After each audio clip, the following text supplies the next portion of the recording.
Guys, നമ്മൾ ഇന്ന് തൃശ്ശൂരുള്ള Thomson കാസയിലാണ് കേട്ടോ വന്നിരിക്കുന്നത് ഫുഡ് കഴിക്കാനായിട്ട്. ഇവിടെ നമ്മൾ ആദ്യം തന്നെ പോയിട്ട് പേര് കൊടുക്കണം. തിരക്ക് കൂടുതലുള്ളതുകൊണ്ട് അവർ പേരനുസരിച്ചിട്ടാണ് കേട്ടോ വിളിക്കുന്നത്. അങ്ങനെ പേരൊക്കെ കൊടുത്തു കഴിഞ്ഞ് അവിടെ താഴെ തന്നെ ഒരു ചായ സ്പോട്ട് വരുന്നുണ്ട്. അവിടേക്കൊന്ന് പോയി നടന്നിട്ട് വരണമെന്ന് പറഞ്ഞ് നേരെ അങ്ങോട്ടേക്കാണ് കേട്ടോ പോയത്. അവിടെ വൈകിട്ടാകുമ്പോഴാണ് തിരക്ക് കൂടുതൽ വരുന്നത്. ചെറു കടികളൊക്കെ ഉണ്ടാവും കേട്ടോ, ഷവർമ്മ അതെല്ലാം കിട്ടും. ചായയുടെ റേറ്റൊക്കെ നോക്കിയപ്പോൾ എനിക്ക് കുറവായിട്ടാണ് തോന്നിയത്. പിന്നെ ഇവിടുത്തെ ആംബിയൻസ് അത് പറയാതിരിക്കാൻ വയ്യ കേട്ടോ. കിട്ടിലൻ ആംബിയൻസും ഇൻറ്റീരിയറൊക്കെ ആയിരുന്നു. ഫുള്ളൊരു പച്ചപ്പുമായിരുന്നു കേട്ടോ. കാണാൻ തന്നെ നല്ല രസമുണ്ട്.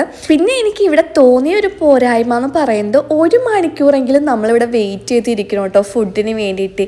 അങ്ങനെ വെയിറ്റ് ചെയ്യാനുള്ള സ്പേസും ഭയങ്കര കുറവാണ്. ഫുഡ് നല്ലതായതുകൊണ്ടായിരിക്കണം ഇത്ര തിരക്കുള്ളത്. എന്തായാലും 1 മണിക്കൂർ നമ്മൾ വെയിറ്റ് ചെയ്തിരുന്ന് കഴിഞ്ഞപ്പോഴാണ് കേട്ടോ നമ്മുടെ പേര് വിളിച്ചത്. ഡൈനിങ് സ്പേസ് ഒക്കെ അത്യാവശ്യം നല്ല രീതിയിൽ തന്നെ ഉണ്ട് കേട്ടോ. മുകളിലോട്ടൊന്നുമില്ല, ഒരു ഫ്ലോർ മാത്രമേ ഉള്ളൂ. പിന്നെ പുറത്ത് ഇരിക്കാനായിട്ടുള്ള സ്പേസ് ഒക്കെ ഉണ്ട് കേട്ടോ. പക്ഷെ നമുക്ക് അകത്തിരിക്കാനാണ് കിട്ടിയത്. പുറത്തിരിക്കണമെങ്കിൽ കുറച്ചും കൂടി നല്ലൊരു വൈബ് കിട്ടിയേനെ. എന്തായാലും നമ്മൾ സ്റ്റാർട്ടറായിട്ട് പറഞ്ഞത് ചിക്കൻ 65ഉം അതുപോലെ തന്നെ BDF ആണ് കേട്ടോ. രണ്ടും പെട്ടെന്ന് തന്നെ വന്നായിരുന്നു. വിശന്നിരുന്നുകൊണ്ടാണെന്ന് അറിയില്ല, പെട്ടെന്ന് തീർന്നായിരുന്നു രണ്ടും. BDFൽ നാരങ്ങ പിഴിഞ്ഞൊഴിക്കാൻ പറഞ്ഞപ്പോൾ ആർക്കും വലിയ കോൺഫിഡൻസ് ഉണ്ടായിരുന്നില്ല വീഡിയോ എടുക്കുന്നതുകൊണ്ട്. പിന്നെ ചേട്ടൻ തന്നെ ഒഴിക്കാമെന്നും പറഞ്ഞ് ഒഴിച്ചിട്ടോ. BDF മീറ്റ് ഭയങ്കര സോഫ്റ്റ് ആയിരുന്നു. ചില സ്ഥലത്തു നിന്നൊക്കെ നമ്മൾ BDF കഴിക്കുമ്പോൾ കടിച്ചാലും പോരത്തുണ്ടാവില്ല, അത്രയ്ക്കും മുറുക്കമൊക്കെ ആയിരിക്കും. പക്ഷെ ഇത് നല്ല സോഫ്റ്റൊക്കെ ആയിരുന്നു കേട്ടോ. അത് കഴിഞ്ഞ് നമ്മൾ മെയിൻ കോഴ്സ് ആയിട്ട് പറഞ്ഞത് നാനും പൊറോട്ടയാണ് കേട്ടോ. നൂൽ പൊറോട്ടയാണ് നമ്മൾ പറയാൻ ഉദ്ദേശിച്ചത്, പക്ഷെ അത് അവിടെ ഉണ്ടായിരുന്നില്ല. പിന്നെ സാധാ പൊറോട്ട തന്നെ പറഞ്ഞു.